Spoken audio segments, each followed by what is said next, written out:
Hello friend, power plant technical knowledge में आपका स्वागत है। पावर प्लांट टेक्नोलॉजी को जुड़े रहने के लिए चैनल को सब्सक्राइब करो और बेल आइकन प्रेस करो ताकि हमारा वीडियो सबसे पहले आपके पास पहुंच सके। तो फ्रेंड, आज हम लेकर के आए हैं बॉयलर की क्रिटिकल कंडीशन में हम क्या कर सकते हैं और बॉयलर जब क्रिटिकल कंडीशन में होता है उस समय हम कैसे सिचुएशन हैंडल कर सकते हैं और हमारे पास उस समय टाइम कितना होता है ये सिचुएशन हैंडल करने के लिए और वहाँ पे हमको क्या डिसीजन लेना चाहिए, आज इस वीडियो में हम सीखने वाले हैं। हमारा बॉयलर का जो फीड पंप है वो ट्रिप हो गया है, बॉयलर के अंदर वाटर नहीं जा रहा है, क्या प्रॉब्लम वहाँ पे आ सकते हैं और हम उस सिचुएशन को कैसे हैंडल कर सकते हैं, आज इस वीडियो में हम सीखने वाले हैं। तो देर ना करते हुए वीडियो को स्टार्ट करते हैं। तो फ्रेंड, हम जब बॉयलर स्टार्ट करते उसी समय हमें ये केयर कर लेना चाहिए कि जब बॉयलर स्टार्ट करते हैं उस समय स्टैंड बाय जो पंप होता है हमारा फीड वाटर पंप, वो पंप अंडर कंट्रोल होना चाहिए, यानी कि उसका लुब्रिकेंट ऑयल होना चाहिए, कूलिंग उसको लाइनअप होना चाहिए और उसका सक्शन प्रेशर बताना चाहिए, पंप का डिस्चार्ज वाल्व ओपन होना चाहिए, सक्शन वाल्व ओपन होना चाहिए,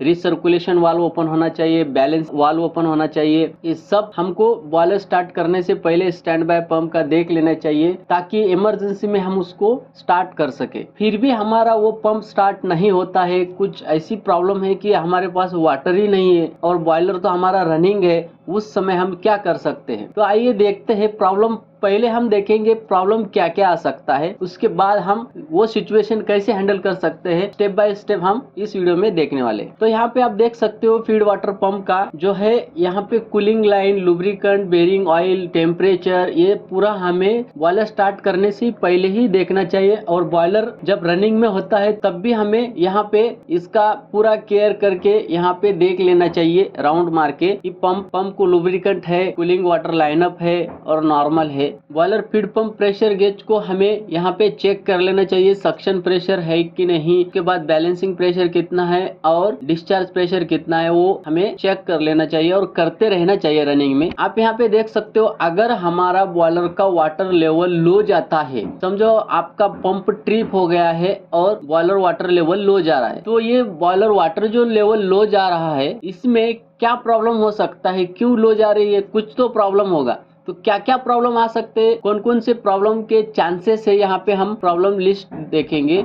तो running boiler water level down हो रही है तो कौन कौन से प्रॉब्लम आ सकते हैं, ये प्रॉब्लम लिस्ट है। सबसे पहला problem, feed water pump trip, electric problem हो सकता है। दूसरा problem, feed water tank water level low हो सकता है। तीसरा problem, feed water pump strainer jamming by resin और स्केलिंग, हमारा जो फीड पंप का सक्शन का जो स्ट्रेनर होता है वो जाम भी हो सकता है। कभी कभी डीएम प्लांट से जो रेजिन है वो रेजिन आके भी उस स्ट्रेनर में अटक जाती है, वो भी प्रॉब्लम हो सकता है। और स्केलिंग यानी कि जो मड होता है पानी के अंदर का स्केलिंग होती है वो भी स्ट्रेनर में अटक जाता है, उसके वजह से ही हमारा फीड पंप जो है पानी यानी कि वाटर नहीं दे पाता है, ये भी प्रॉब्लम आ सकता है। Pump jamming, bearing temperature high, no oil, यानी कि बॉयलर रनिंग में है, हमने वहाँ पे ध्यान नहीं दिया है, लुब्रिकेंट जो ऑयल होता है बेरिंग को वो खत्म हो गया, उसकी वजह से बेरिंग का टेम्परेचर हाई हो गया है और पंप ट्रिप हो गया यानी कि जाम हो सकता है। और कूलिंग वाटर भी नहीं है, कूलिंग वाटर खत्म हो गया है, कूलिंग वाटर को प्रेशर नहीं है, प्रॉपर कूलिंग नहीं हो रही है बेरिंग, तो बेरिंग का टेम्परेचर हाई होके बेरिंग डैमेज होके वहाँ पे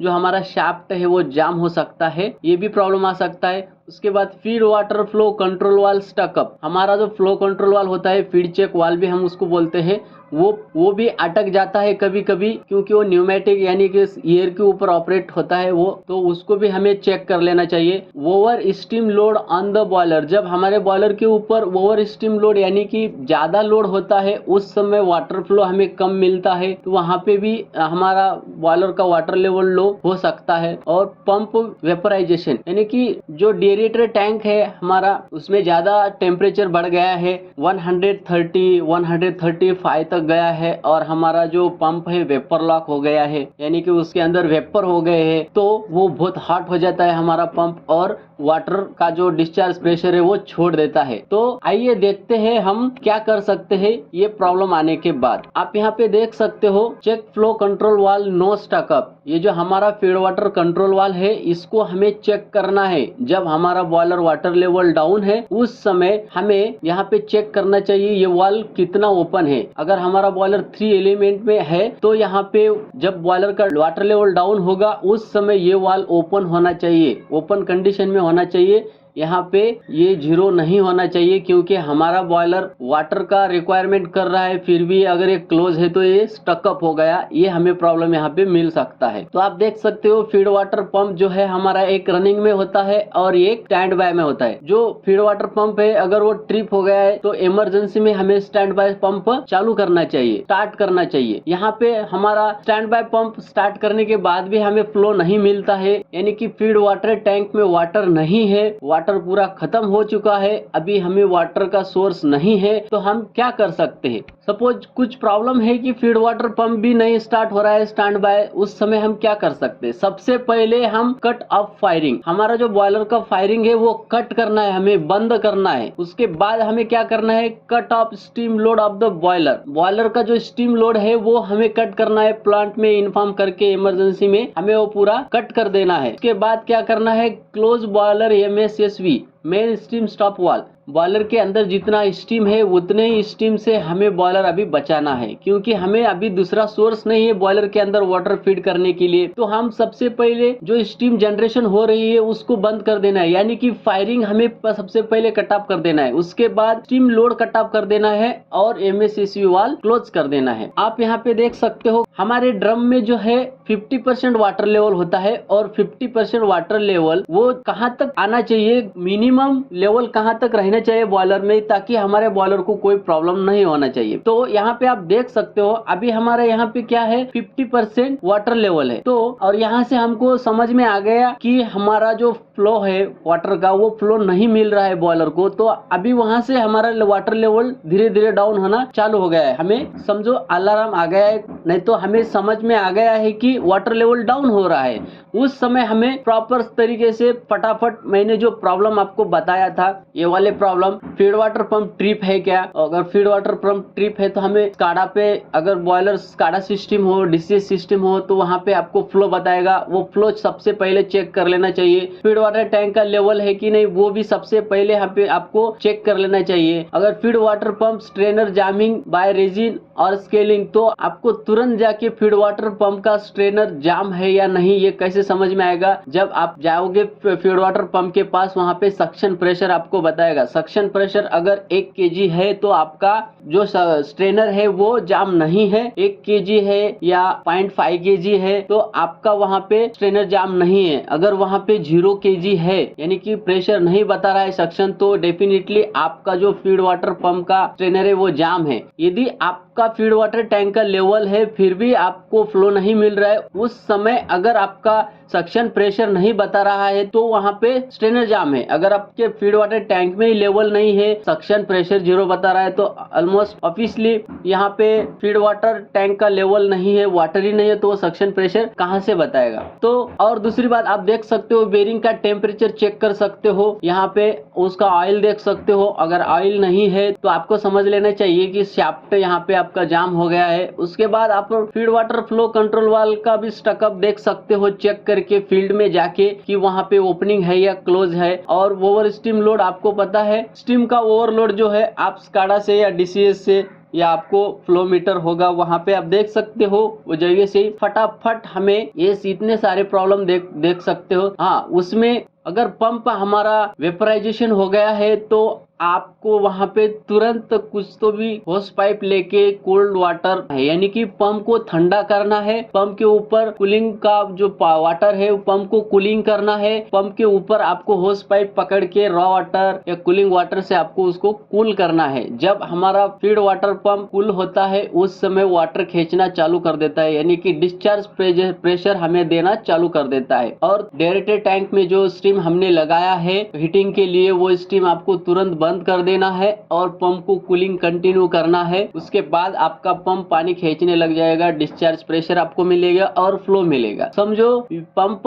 वेपराइजेशन भी नहीं है फिर भी हमारा पंप चालू नहीं हो रहा है और हमें बॉयलर में वाटर लेवल नहीं बढ़ रहा है, और हमें उस समय क्या करना चाहिए। तो मैंने बता दिया, सबसे पहले फायरिंग कट ऑफ करना चाहिए और कट ऑफ स्टीम लोड भी कट करना चाहिए और हमारा जो स्टॉप वाल है, मेन स्टीम स्टॉप वाल, वो क्लोज कर देना चाहिए। हमको एयर वेंट भी ओपन नहीं करना है। अगर आपने MACC वाल क्लोज कर दिया, फायरिंग बंद कर दिया और स्टीम लोड कट ऑफ कर दिया, फिर भी हमारा प्रेशर बढ़ रहा है, वहां पे सेफ्टी वाल ब्लो होने के चांसेस होते हैं, सेफ्टी वाल पॉप भी हो सकता है। आपको कोई घबराने की जरूरत नहीं है। सेफ्टी वाल पॉप होता है तो सेफ्टी वाल को कभी भी दबाना नहीं चाहिए, उसको पॉप होने दीजिए। जितना वो एक्सेस प्रेशर बढ़ेगा वो पॉप होके एक्सेस प्रेशर रिलीज हो जाएगा। वहां पे आपको कुछ भी नहीं करना है, एयर वेंट वाल नहीं खोलना है, स्टार्टअप वेंट वाल नहीं खोलना है। और ये कंडीशन लो प्रेशर बॉयलर में भी आ सकती है और हाई प्रेशर बॉयलर में भी आ सकती है। तो आपको वहां पे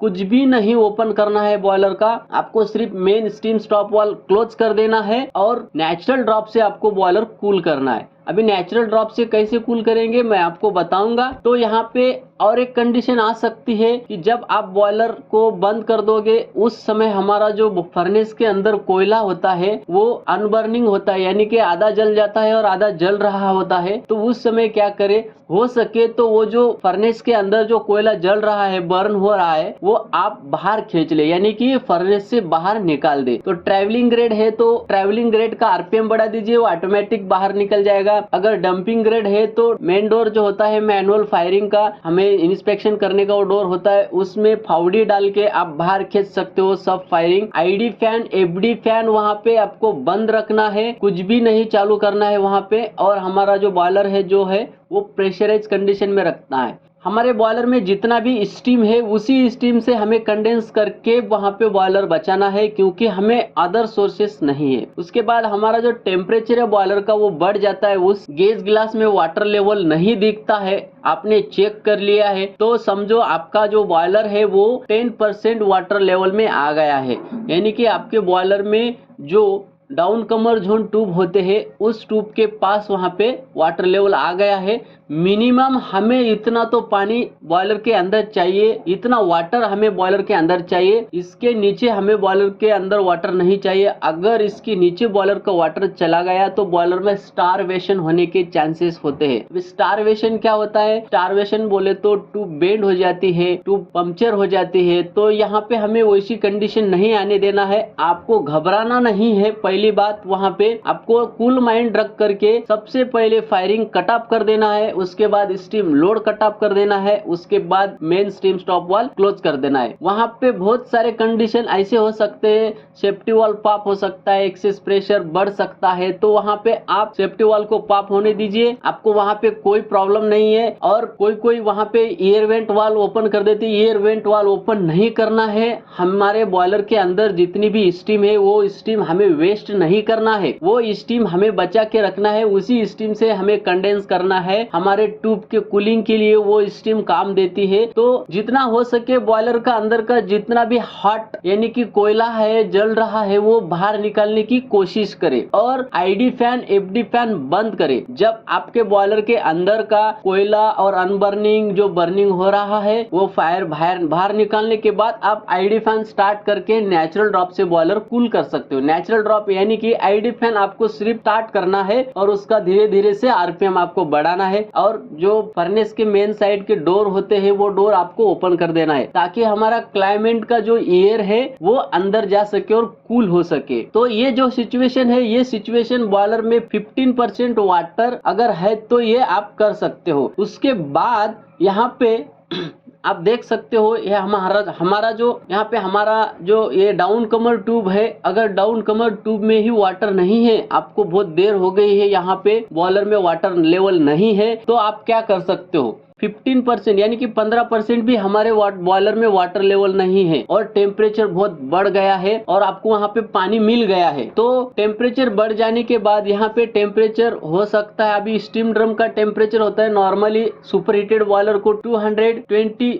यानी कि 220 डिग्री से लेके 260 डिग्री सेल्सियस तक स्टीम ड्रम का टेम्परेचर हो सकता है। वहां पे अगर 300 350 टेम्परेचर स्टीम ड्रम का जो स्टीम है उसका टेम्परेचर हो गया तो आपको बॉयलर के अंदर पानी नहीं छोड़ना है। उस समय अगर आप पानी छोड़ दोगे, आपको वहां पे पहले से ही बहुत देर हो गई है, पानी छोड़ने के बाद जो है आपको वहाँ पे बहुत बड़ी सिचुएशन हो सकती है। तो यहाँ पे आप एक काम कर सकते हो, जैसा बॉयलर है वैसा उसके अंदर आपको तो पहले सबसे पहले मैंने बता दिया है, फायरिंग कौन से भी प्रॉब्लम में पहले आप फायरिंग कट ऑफ कर दो, स्टीम लोड कट ऑफ कर दो और MACC वाल्व क्लोज कर दो, ताकि हमारा जो बॉयलर में जो स्टीम है वो बॉयलर में ही रह सके, बॉयलर के बाहर नहीं जा सके। उसके बाद अगर टेम्परेचर बढ़ गया है तो हमारा जो फीड वाटर का टेम्परेचर होता है वो मैक्सिमम 110 यानी कि 110 तक होता है, उसके ऊपर 120 यानी कि 120 तक भी हो सकता है। तो वो वाटर जो है इस टेम्परेचर में नहीं घुस पाएगा, वहां पे हैमरिंग हो सकती है। अगर घुस भी गया तो वहां पे हमारा स्टारवेशन हो सकता है, यानी कि ऑलरेडी हमारा जो ट्यूब है बॉयलर के अंदर का वो हॉट हो चुकी है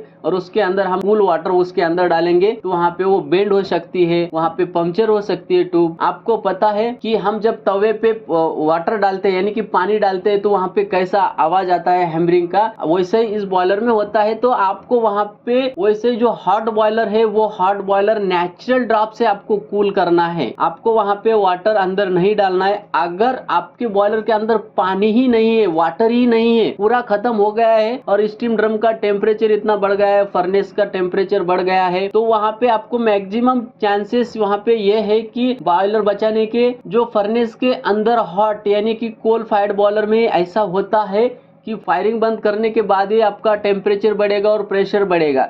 तो कोल फायर्ड बॉयलर में ट्रैवलिंग ग्रेड होते हैं, डंपिंग ग्रेड होते हैं, एसिलेटिंग ग्रेड होते हैं, पल्स ग्रेड होते हैं। तो उसका RPM बढ़ा के आपको तुरंत बाहर फर्नेस के अंदर जो भी फायरिंग है वो तुरंत बाहर निकल लेना चाहिए। और इस कंडीशन में आपका स्टॉप वाल्व क्लोज होना चाहिए और फायरिंग कट ऑफ होना चाहिए। तो यहाँ पे आप जो ID फैन है अपना, वो ID फैन धीरे धीरे से RPM बढ़ाना है। पहली सिचुएशन में मैंने आपको बताया था 15% यानी कि 15% आपका लेवल है, तो वहाँ पे आप तुरंत फायरिंग बंद करके स्टॉप वाल्व क्लोज करके तुरंत ID फैन का जो RPM है वो बढ़ा के कूल डाउन कर सकते हैं। वहाँ पे ऐसा क्यों कर सकते हैं, क्योंकि हमारे बॉयलर के ट्यूब में वाटर है, इसलिए उसको कोई वहाँ पे फर्क नहीं पड़ने वाला है। लेकिन अब अभी कंडीशन क्या है कि हमारे बॉयलर में वाटर ही नहीं है, केवल स्टीम है, तो वो बहुत हॉट है। तो वहाँ पे आपको डायरेक्टली वहाँ उसको कूल यानी कि क्लाइमेट के एयर का कांटेक्ट दे दोगे तो वहाँ पे वो बेंड होने के चांसेस होते हैं। इसलिए हमें यहाँ पे बहुत धीरे धीरे और आराम से यहाँ पे हमको कूल डाउन करना है। आपको पता है हम जब बॉयलर स्टार्ट करते इंस्टेंटली स्टार्ट नहीं करते, उसको मिनिमम 8 घंटे हमको स्टार्टअप करने के लिए लगता है, यानी कि हम आराम से धीरे धीरे हम बॉयलर को हॉट करते हैं। वैसे हमको यहाँ पे अभी धीरे धीरे बॉयलर को कूल करना है, कोई भी एक्शन तुरंत नहीं लेना है, यहाँ पे आपको धीरे धीरे बॉयलर को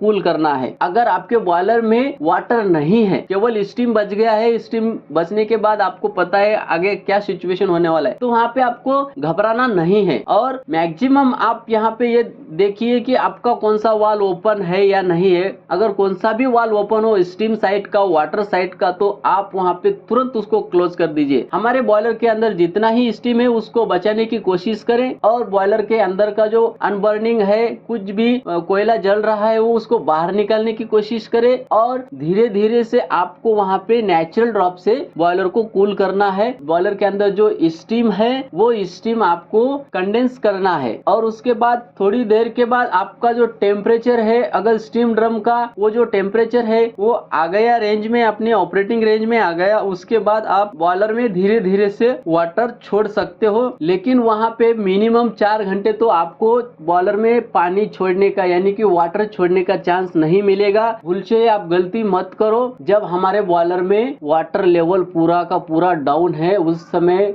गड़बड़ से होके आपको पंप चालू करके तुरंत बॉयलर में वाटर नहीं छोड़ना है। तो फ्रेंड, होप आशा करता हूँ आपको ये समझ में आया होगा। तो आप यहाँ पे देख सकते हो स्टारवेशन कैसा हो सकता है। देखिए यहाँ पे ये जो ट्यूब है यहाँ पे पंक्चर हो गई है और ये जो सुपर हीटर का कॉइल है ये भी पंक्चर हो सकती है। ये ट्यूब यहाँ पे देख सकते हो आप, बेंड हो गई है, इसको स्टारवेशन बोलते हैं। तो होप फ्रेंड आपको ये वीडियो पसंद आया होगा। बॉयलर में जब भी ऐसी कंडीशन आती है उस समय आपको घबराना नहीं है, कूल माइंड से आपको पूरा ये सिचुएशन हैंडल करना है। और सबसे पहले जो भी हमारा बॉयलर के पास लोग काम करते हैं उनको असेंबली पॉइंट पे भेज देना है। ये हमारा कर्तव्य होता है बॉयलर अटेंडेंट का, ताकि किसी की जान खतरे में नहीं डालना है हमें और सबको अलर्ट कर देना है कि ऐसी कंडीशन है। आप आपके हिसाब से असेंबली पॉइंट पे चले जाइए और आपको यहाँ पे रुक के बॉयलर को हैंडल करना है।